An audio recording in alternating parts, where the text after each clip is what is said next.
Information literacy session for OT 120. My name is Ian O'Hara. I'm the Research and Instruction Librarian for the Health Sciences. My department, typically when we are not closed due to COVID-19, is physically on the second floor of the library. There's offices with glass doors there on either side of the stairwell, and that's where you'll find my office and the offices of the other 5 research and instruction librarians in our department. Currently, due to COVID-19, we are working remotely, so for this semester we're not going to have a presence on that second floor of the library, but today I'm going to talk about what services we are offering in case you do get stuck throughout your research assignments this semester in your OT 120 course. I'm going to discuss the research guide that can also answer a number of questions throughout your process. And then I'm going to discuss a little bit what database searching looks like and how you can access scholarly journal articles electronically via our library systems. So the first thing you need to know about how to access library services, the most intuitive way is to just log into your My Scranton account, which I have done here. And then on this left-hand side, you have a bunch of links. Yours might look different than mine. You might have less links than I have, but just go to the library link on that left-hand side and click there. Once you've clicked on the link for the library page within My Scranton, you're going to get a page that looks like this. So this is modeled after the library homepage. It's a bit of a pared down version of that page, but this is a very intuitive way to access library services, and everything that you are going to need to access is sort of on this page immediately when you get here. So the first thing I want to discuss is this Library Remote Services Guide. So we created this guide when we went remote in March of the spring semester. This is where you can find all of the information about what's going on in the building, when we are open, how you can either check out materials or return materials, how you can get in touch with us, and what our hours are for virtual coverage and how you can access our virtual research and scholarly services. So you're going to want to use this if you have any questions about library access and what services we are offering. There's tabs across the top to navigate different areas where you might have questions regarding our services in this COVID-19 environment. So I'm just going to close that and talk about some of these other links we have down the left-hand side of this library page. So this first link, Ask a Librarian, if you click on this, it'll take you to this page that gives you all of the different ways you can get in touch with us if you have questions while you're conducting research or trying to access library services. So this top phone number, it rings to my department, the Research and Scholarly Services Department. So if you call this number during business hours listed on that Library Remote Services Guide, you will get one of the 5 faculty librarians in my department on the phone. Okay? This chat box over here is staffed 24 hours a day, 7 days a week. So during our business hours, if you type a question into this chat box, it will go to a librarian in my department, a faculty librarian at the University of Scranton. On our off hours, we have an agreement with some libraries at other Jesuit universities on the West Coast that in our off business hours, they cover our chat for us, and on their off business hours, we cover their chat. But they have as much expertise as we do. It may take them a little bit longer to answer your question because they're accessing our catalog and some of our services for the first time, but they should be able to acclimate very quickly and effectively answer your questions. So even if it's 3 a.m. and you have an assignment due early the next day and you need an answer right away, or you're struggling with access to something that you desperately need to complete an assignment, always use this Ask a Librarian chat box. This is primarily how we're offering research and scholarly services throughout this fall semester. So this is going to be a valuable tool as you work through your assignments for OT 120. You can also text the Ask a Librarian chat by using this text number here. So any of these text messages will just be sent directly to this Ask a Librarian chat service, and it'll be answered just like if you typed it into this box. Visiting in person is currently, the library building is open, but as I mentioned, the research and scholarly services librarians are going to be providing services remotely this semester, so you're not going to be speaking to us specifically in person if you do go to the physical building of the library. Hopefully that changes in the spring, but for now we're still being cautious.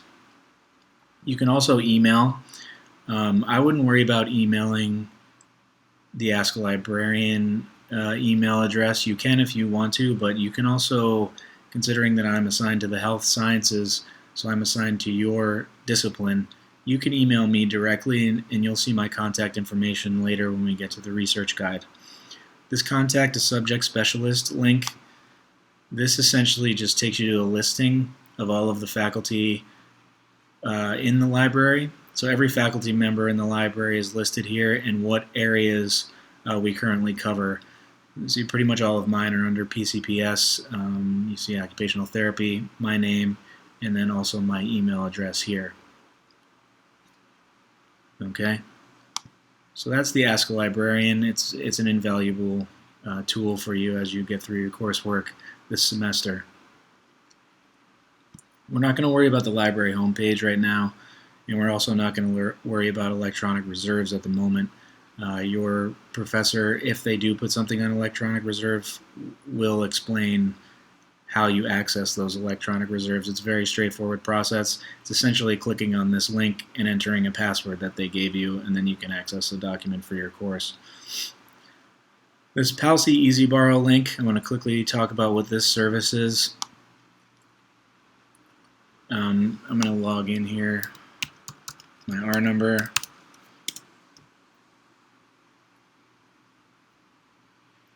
So once you're logged in to Palsy Easy Borrow, this service is intended for book-length materials, okay? So if you're looking for a book or an ebook that we do not have access to in our library collection, you're going to use Palsy Easy Borrow to find it in another library that we have a resource sharing agreement with, and they will send that physical book or access to that ebook. They'll share access to our library, and they'll notify you via your Scranton email address. Currently, we're not using Palsy Easy Borrow particularly because it's mostly used for physical materials, and in COVID-19 situation that we are in, we don't want to be passing physical materials back and forth amongst institutions. This may change at some point if things with the pandemic do change, but for now this service is not available. But I just wanted you to understand what it would be used for when it becomes available again, because you're going to be most likely a student at the university for the next couple of years. So this is for books, book-length materials specifically. The next link, interlibrary loan, which I will discuss more in depth a little bit later when we get into the database searching part of this, is for journal articles that we maybe do not have full text access to in our library collection. So you can access journal articles that we do not have access to with that same sort of resource sharing system that we mentioned earlier. I'll explain how this works and how it ties in to our databases. But typically you will get an email from our interlibrary loan coordinator that you have an article that you've requested available, and then the link that is in that email will take you to this page, and then you will just look at your received articles, electronically received articles, and there'll be a listing here for you. You might not have to worry about that too much in this course, but you will need to use this system heavily later on in the OT curriculum. So I will explain here and then in other courses that I come into to teach throughout your academic career how to use this service most effectively. It's another invaluable resource, and once we get into the databases, you'll see how easy it is to use. The first time you click on this interlibrary loan link, the screen is not going to be like this because I'm automatically logged in because I've used this service in the past and I'm logged into my Scranton account. Okay? Once you're logged into Scranton, it logs you into this system. The first time you access this page, you're going to have to fill out a form. It looks very similar to any create account forms on any website that you've probably accessed within the last few hours. It's just going to be a form with your name, your email address, your campus address, phone number, things like that, so that we can get in touch with you and get articles to you when you do request them. Okay, so the only other things on this page, this catalog search box, you're going to want to use if you're searching our catalog for book-length materials, ebooks, or possibly streaming media sources. So don't just type your keywords that you have in mind into this search box, because you're going to get mostly matches that are books. If you're looking for books for any of your assignments in this course, use catalog search. But if you're not, if you search for journal articles here using keywords, you're going to get very confusing results, and that could lead to some frustration in your research process. The second box, periodicals search, this is utilized for if you know the name of a specific journal that you're looking for access to, so you can see what access we have in our database subscriptions at the University of Scranton. I'll show you how that works right now. So if I type in American Journal of Occupational Therapy and I do a search, you'll come to a screen that looks like this, and make sure this is the correct title that you put in, and it will give you a listing of every database that we subscribe to that we have access to this journal within. Okay, so that's giving you the dates as well. So from 1980 to the present, we have access to all of the issues of American Journal of Occupational Therapy in the single journals database. Okay. In the education database, we have access from November 1st, 2006 to November 30th, 2018. Okay? So if you click on one of these links, it'll take you to that specific journal in that specific database. So if I click on single journals, I can search for articles that are specifically in the American Journal of Occupational Therapy. It's not going to search the entire database if I click on one of these links from this page. It's just going to search our database access to this one journal. And then this library print holdings link, we do still have some print subscriptions to journals, not as many as we used to, but we also have print back issues in the basement of the library and some on the second floor as well. So you can use this link if you want to try to access an article in print. You want to read the actual print copy of it instead of printing it out for yourself. You can use this library print holdings link. It kind of looks like this when you get to the record. And then you click on the title again. And this kind of tells you what format we have it in and where it is in the physical building of the library. Okay. So these print periodicals, it'll say periodicals second floor or basement periodicals here. And then it gives you again a listing of the dates and volumes that we have access to here. This top one, micro format periodicals, this refers to a format called microfilm. It's a bit of an antiquated format, but we do still have a collection of it because it was collected over the years. You're not going to have to worry about that in this course, but in later courses in the occupational therapy curriculum, you're going to have to use microfilm, but we can worry about that when I come into those courses and sort of teach you how that works. So that's the periodicals search box. That's if you know the actual title of a journal and you want to see what our access level is here at the University of Scranton. This browse by subject is used if you want to browse all of the journals that we have access to, subscription access to, and in what databases we have access at the University of Scranton. So if I click on Health and Biological Sciences, it will take me to a page where there's a listing of all the different subjects under Health and Biological Sciences, and it'll give you a number of how many journals we subscribe to in that area. Okay, so I'm going to scroll down to occupational therapy. It's coupled with rehabilitation here. That's just the way the service that we use groups these subjects together. There's 87 journals that we subscribe to, and again, it's going to come to this page and give you a listing of all the databases and the dates of coverage for those specific journals, and whether or not we have print holdings and what those are as well. Okay, so you can scroll through these.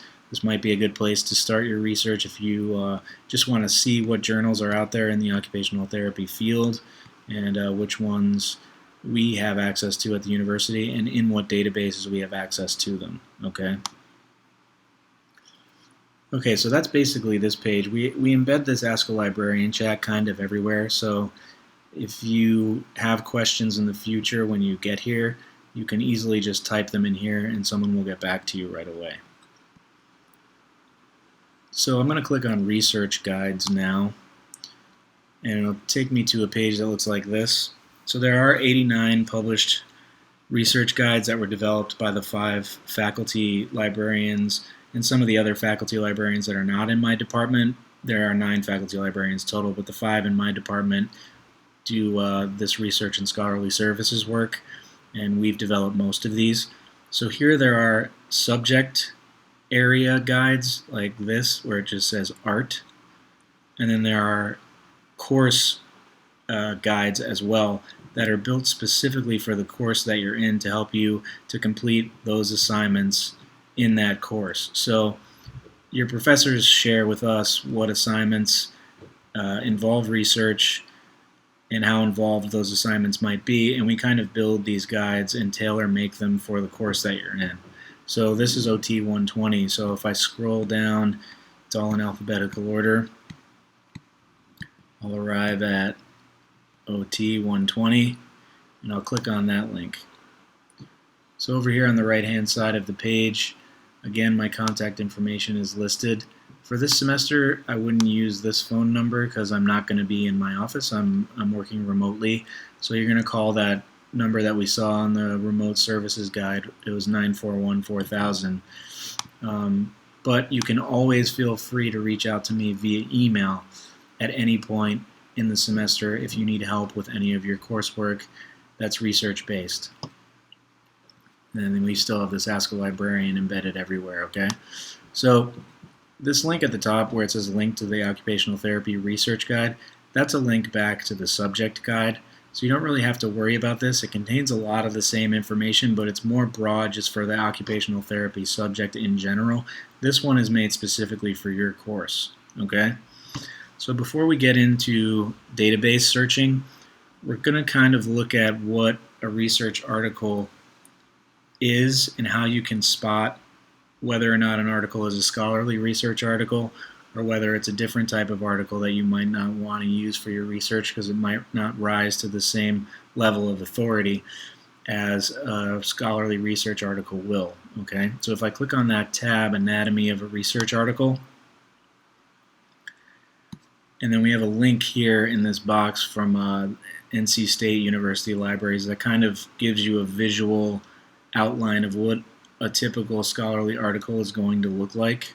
So if I click on that, it takes me to this page. Click anywhere to continue, and then it kind of gives you this very visual sort of layout of what a scholarly research article looks like, okay? And it'll give you a description. So if I click on references, this kind of gives you a description of this area in a research article and how you can look for that and what it means, okay? So this is a good visual guide. It's got solid descriptions on each area.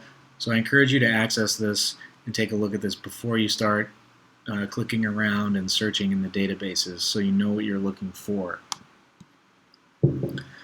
Under this Anatomy of a Research Article box, we have a number of descriptions of those sections that were laid out. So the title is always going to be at the top of a study, and it should give you a clear indication of what that study is about. You're going to have your author names, and the author names are typically going to include institutional affiliations. So it's typically going to be researchers that are most likely professors at other universities that teach within the occupational therapy area. Could also be clinicians as well, people that are professionally working in the field that are conducting research. It'll tell you where they're working or where they're teaching and who they're affiliated with. The abstract will give you a comprehensive summary of the article that you just accessed, okay? So this is a good place to look to see beyond just the title of the article and kind of evaluate whether or not this article is going to be valuable for your specific research question, okay? This is going to tell you about the purpose of the study, the methods of the study, and then the results and findings of the study that the authors came to after conducting their research on their subjects.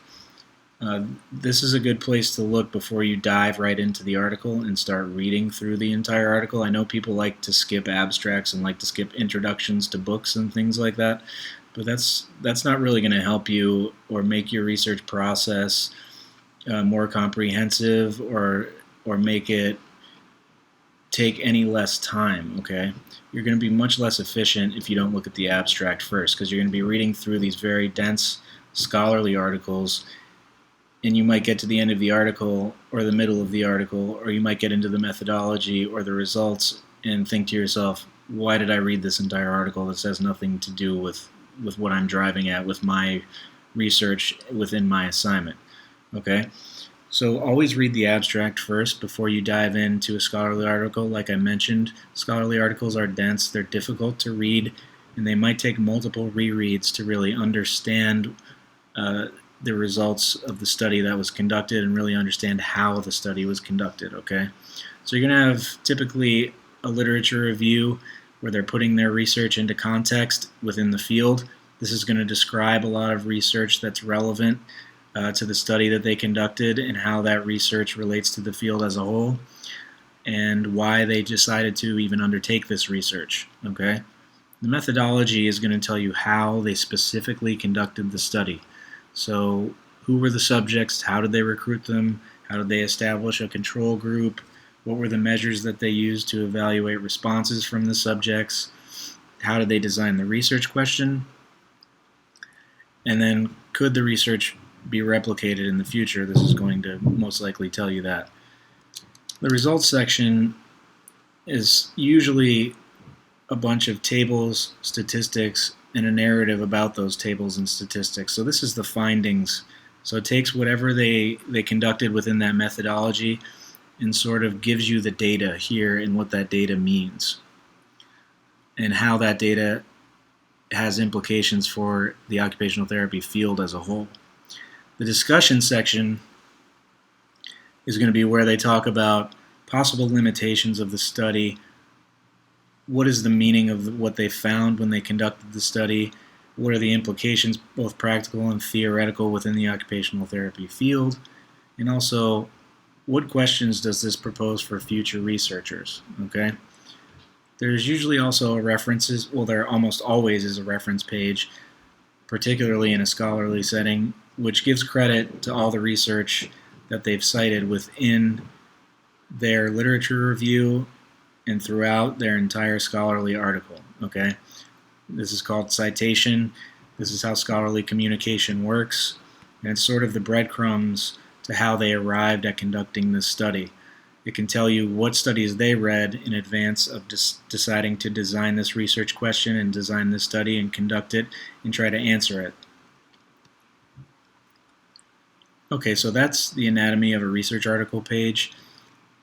Hopefully you have an understanding of how a research article might be different from a trade journal article or a magazine article.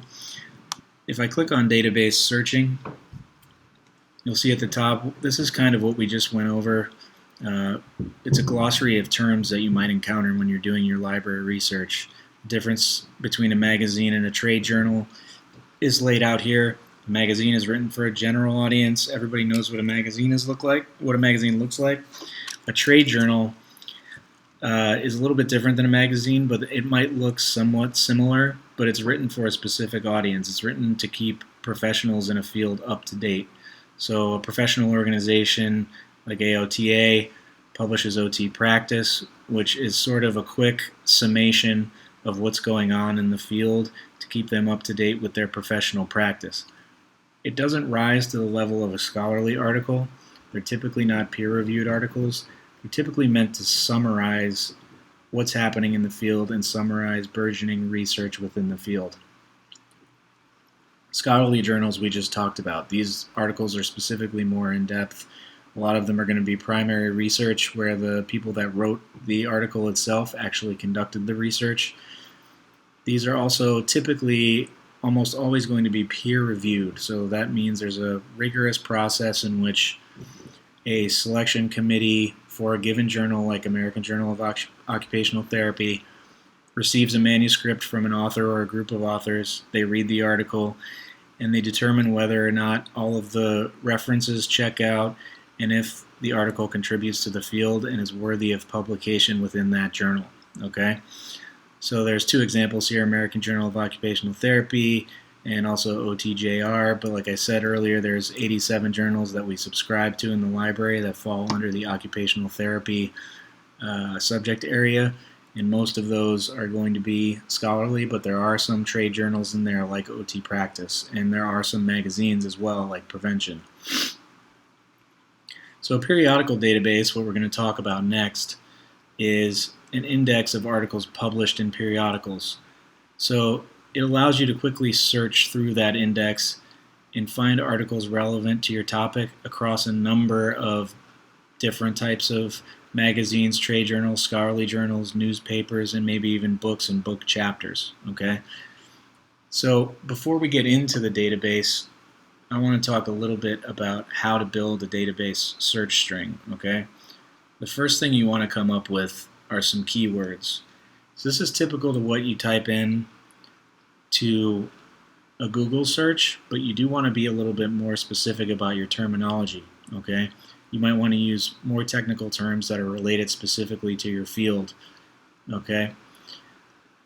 So the keywords that you choose should describe your topic, obviously, and should give you a basic understanding of what you're looking for and how your research question is going to develop.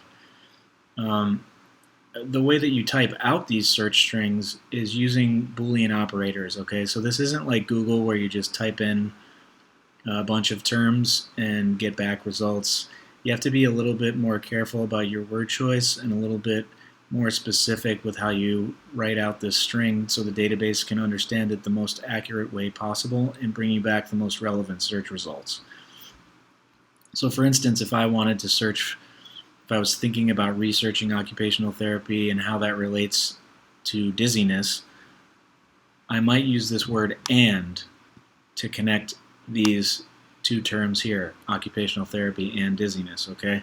What "and" is going to do is give you articles that have both the term occupational therapy and the term dizziness somewhere in the article, more specifically in the subjects of the article, the keywords that the article has identified at the outset. You're going to want to think a little bit more critically about which words you're using. Okay? So dizziness might be a description of a medical condition, but is there a more technical term for dizziness? In many cases, you might want to replace dizziness with the term vertigo, or maybe you want to include dizziness and add vertigo. Okay? So again, if I search this way, the database is going to find only articles that it has identified are indexed with the keywords occupational therapy and dizziness. Okay? You're not going to get articles that just talk about occupational therapy, and you're not going to get articles that just talk about dizziness. They both have to be there for an article to be pulled back to your search results screen. So typically this makes your search more specific, and in a lot of cases it can narrow your search a bit. So be mindful of how many ands you have in your search, And make sure you're not using and in between two terms that mean the same thing. If I wanted to have vertigo in my search as well, I would not put an and between dizziness and vertigo, because dizziness and vertigo mean the same thing. What I'm going to do if two terms mean the same thing is use the word or, okay? So for my example here, I put an or in between occupational therapy and the acronym for occupational therapy, OT. So what this does, this broadens your search a bit, because within the literature in the field, some authors might not use the fully written out term occupational therapy. They might just use this acronym OT, okay? So those articles in which they're only using OT, you're going to miss out on if you don't include it in your search with an or. Okay, so this gives you all the articles in the database that use the full terminology, occupational therapy, and then also all of the articles that use the acronym OT, and also all of the articles that use both, okay? And typically when we use an or, we want to put not parentheses, we want to put, parentheses around it, okay? So in this case, occupational therapy or OT is grouped together with these parentheses, and then we have an and then we have our next search term, dizziness. Okay? So and is for two keywords that do not have the same or similar meaning, and or is when you want to add another keyword that means the same thing as one you've already typed in, like occupational therapy or OT. And then next to dizziness, we can put another or, and maybe put dizziness or vertigo. Okay? So now that we understand a little bit about how searching works, let's look at this database CINAHL and run this search and see what happens.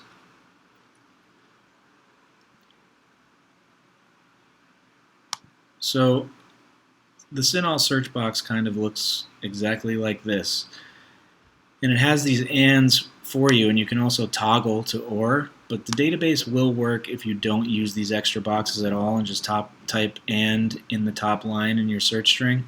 But for now, I'll use this and box because it gives you kind of a clear picture of what a search string looks like. So I'm going to do occupational therapy, and you can see the database gives you suggestions of ors that you can add to occupational therapy. Okay, so if I choose the second one, my search is going to include occupational therapy or occupational therapist or OT. Okay, and then my next term that I'm looking at is dizziness. So this will probably give us, we have some more ors suggested here. So we have dizziness or vertigo or imbalance or dizzy. Okay. So maybe we just want to do dizziness or vertigo. Imbalance, maybe that'll make our search too broad and we'll get kind of off topic a bit. So let me just stick with dizziness or vertigo for now and see how many search results we get.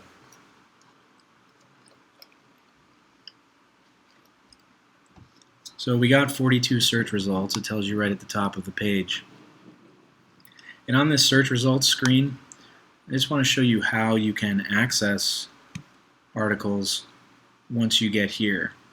So typically if we have access to a given article in full text in a database, you'll have this PDF full text link somewhere. It looks a little bit different in each database, but in CINAHL it looks just like this. Almost all the databases will say either PDF full text, HTML full text, or just full text by itself. So if we click on that, it takes you right to the full text of the article, and you can download it from here. You can save it to your Google Drive. You can email it to yourself. You can print it from this screen. Whatever you want to do with the article once you access it. We've paid for subscription access to this specific article. You can get full text and do whatever you want with it. So let me get back to that database search. I X'd out of that by accident. So that's the case where we have full text access to an article. In some cases, we don't have access to an article in this database. And when that happens, we have this check article linker underneath. Okay? You always want to check this article linker, and this is also why you never want to limit your searches just to full text articles. Okay? If I limited to full text here on the left-hand side of the screen, this article would not appear, and I might miss out on an article that I really want to use for my research. Okay? When you limit to full text, the database is only pulling back articles that we have full text access to within this specific database. When we check this article linker, this is going out into the rest of our collection of databases and looking to see if we have access to this article somewhere else in our collection. So when you click on this, it takes you to a screen within the library's web pages that looks like this. In this case, we have both an article and a journal link. So we have access to this article in a database called Sage Premier. So if I click on the article link, it's just like clicking on that PDF full text link within CINAHL, only it's taking me out to this other database, Sage, because it found that we have full text access to this article within this database. So again, once you get here, you can download the PDF, open it in the browser window, print it, save it however you'd like. There are also some cases where these links are not here, okay? So I'm going to try to find one of those really quick. It might be difficult. Okay, so here's one where we just have a journal link.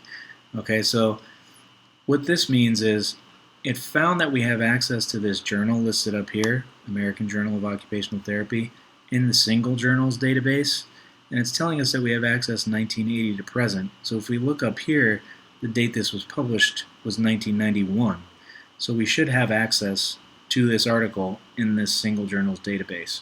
So if I click on journal, well, first, before I click on journal, I want to copy this title because I'm going to use it to search once I get to the single journals database. So now that I have this title copied, up here you see where it says search AJOT. Sometimes it'll also say search this journal. Okay, you want to just paste your title into this search box so you can search within this specific journal, American Journal of Occupational Therapy, and see if we have access. We may and we may not. It looks like we do here. So this is the first search result that popped up. If I click on that, we'll have full text access to it on this page. Same thing, download, share, save it, however, whatever you want to do with it once you get to the access point. So that's if there's just a journal link here, okay? Sometimes there won't be any links. I'm going to try to find one of those, show you how that works, because that's how these databases tie into our interlibrary loan system.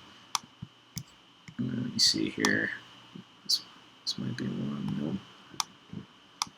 I'm going to go a little deeper into the search results. That's usually where the lack of access starts to happen. Okay, so here's one. So this article, Getting into Balance, it didn't find that we have access to this journal or this article in any other databases. So we have this link right here, which just gives you immediate ability to request it via our interlibrary loan system. So if I click on Request Article, we end up back in the interlibrary loan page. And because I'm logged into my Scranton account, and I've already filled out that initial account creation, I'm automatically logged in, and it fills out all of the bibliographic information for me, and all I have to do is hit Submit Request here. Typically, if you do this prior to 4:30 p.m. when our interlibrary loan coordinator is done working for the day, you will get these articles very quickly, sometimes as quickly as 15 to 20 minutes, sometimes it may take a couple hours. But if you submit the request after 4:30 p.m., it may sit there overnight and you may not get the article until the next morning. So if it's something that you need right away, you're trying to finish up an assignment and you're on a tight deadline, you might want to get this in earlier rather than later. So that's how it works if we have no links here. Okay, that's essentially how you access journal articles within this CINAHL database. For instance, if we ran this search and we got these 42 results and we didn't think that was enough, or we thought that was too many articles, or we weren't seeing articles coming up that we really wanted that accurately were applied to our topic area, our research area, we can go over here and use some limiters. So let me adjust this search with some more ORs to see if I can get more results, and I can show you how you can cut down on results. So if I add imbalance back in, this should increase the number of results, and it did. We went up to 112. So say this is too many for us and we're seeing some articles that maybe are older. We can come over here to the publication date. If we want to use more recent articles, you can always just adjust this slider, and this will essentially update automatically for you, and it will decrease your search results. See, we cut that back down to 39 immediately just by making it only in the last 5 years of publication. Also here, if you want to look at occupational therapy and dizziness or imbalance or vertigo within a specific population group, say you only want to look at interventions that were applied to people 45 to 64 years old, you can click here and that will limit your search results further automatically. So if you're thinking about having an age limit, using that limiter is a very good research practice. So that's how some of the limiters work. I really quickly want to show you the other database that's listed because things do look a little different in ProQuest. CINAHL is a very good database to start your research. It's not an enormous collection of articles. It's big, but it's not as big as ProQuest. ProQuest, you're going to get significantly more results, but you might get more results that don't really apply to your topic and are not quite as specific as you want. ProQuest has a broader collection of trade journal articles and even magazine articles as well, but it also has a lot of scholarly content. So if you're striking out in CINAHL when you're searching, you may want to come over to ProQuest Health and Medical Collection and try to search here and see if you can get some results. So if I do that search in this database, I'm just going to do occupational therapy or OT, and dizziness or vertigo. And we'll see what it looks like when you search here. I'm just going to hit search. Okay. So there's more limiters here as well, and you can limit them right from the search screen, as you can see. But we'll talk about those when we get to this results page.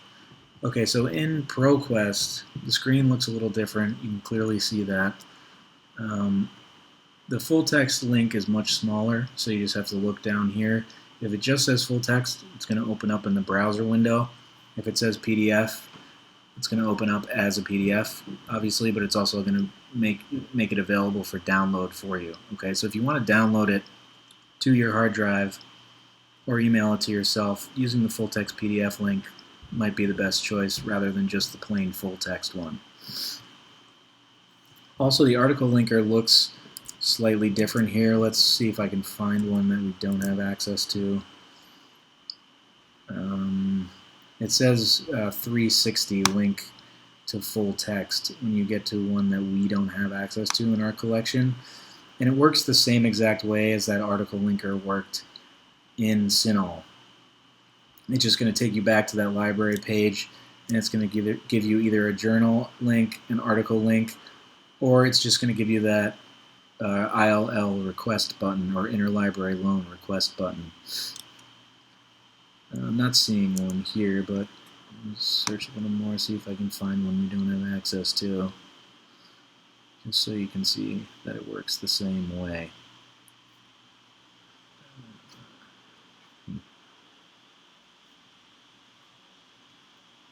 Alright, here's one. So 360 link to full text, this article, The Medical Management of Vertigo. If I click on that, you'll see it just takes you back to the same page, works the same way. Okay? So that's a fundamental overview of how you're going to start conducting research for your assignments in OT 120. We also have this citation help page, so when you have to create a references page or a bibliography for your course, in OT you're going to be using APA format. And I would suggest using the APA formatting and style guide that is published by Purdue University. It's pretty much the standard in terms of a reference page for creating citations. I use it when I need to cite things as well, or when students ask me questions about citations that I don't know off the top of my head. So it gives you a couple different options here. It shows you how to cite different sources in your references list. So books, articles, other print sources, streaming media perhaps. And then it gives you very clear, concrete examples of how these citations look and what you need to do in terms of punctuation, capitalization, how you need to present the year of the publication, the volume and issue number, and the link to the article if it's an electronic format that you access the article on. If it's an electronic platform like a database and you've got an electronic PDF, you're going to need to include that information as well. So pay very close attention to the structure of these citations and the formatting in terms of the very minutia that comes up that can cost you points on assignments, where periods are, where there might be commas, where things are in italics rather than just typed out in the normal font. Okay? So that's how the reference list looks. You may also have to use in-text citations, which you'll see when you're reading through scholarly articles. In-text citations in APA format are very simple. If you're using a specific sentence as a quote from an article that you've read, or you're paraphrasing information from an article you read, you need to give credit both in your references list that we just went over and also in the text of whatever the report is that you're generating. If you're generating a research article yourself, or maybe just a literature review, or maybe even just a summary of research, you're going to want to cite like this. At the end of the sentence that you're citing or that you copied from another article, you're going to need to put the author's name and the date within parentheses, okay? And this gives you all the different situations that may come up where you might be a little bit confused. So all you really have to do to find this page again is either go to the research guide or go to Purdue, just go to Google and type in Purdue OWL APA, okay? But I do have a link right from the research guide here. So that's basically it for what you're going to need to know to complete your coursework in OT 120. Again, I'm always available via email. My contact information is here on the research guide. I'm going to quickly just go over one more time how to access this research guide. And the best way to do that is log into your My Scranton account. If you're on the home page, just click on Library. And then once you get past that screen, all you have to do here is just click on Research Guides. And then once you get to the Research Guides page, just scroll to OT 120 and you'll arrive at the page. You have all the information that I just went over, including database searching, how to develop a search string, what a research article looks like compared to other types of articles, and where you can find that formatting and style guide for generating citations. And then also my contact information and the Ask a Librarian chat box. So feel free to reach out anytime. There are no stupid questions when it comes to academic research. Reach out no matter what it is so you don't get the wrong information by just Googling things. It's much better to get in touch with myself or one of the other 5 faculty librarians in my department. So that's it for me. You'll be able to reference this video throughout the semester, and feel free to be in touch if you come up with any questions. Good luck. Thanks.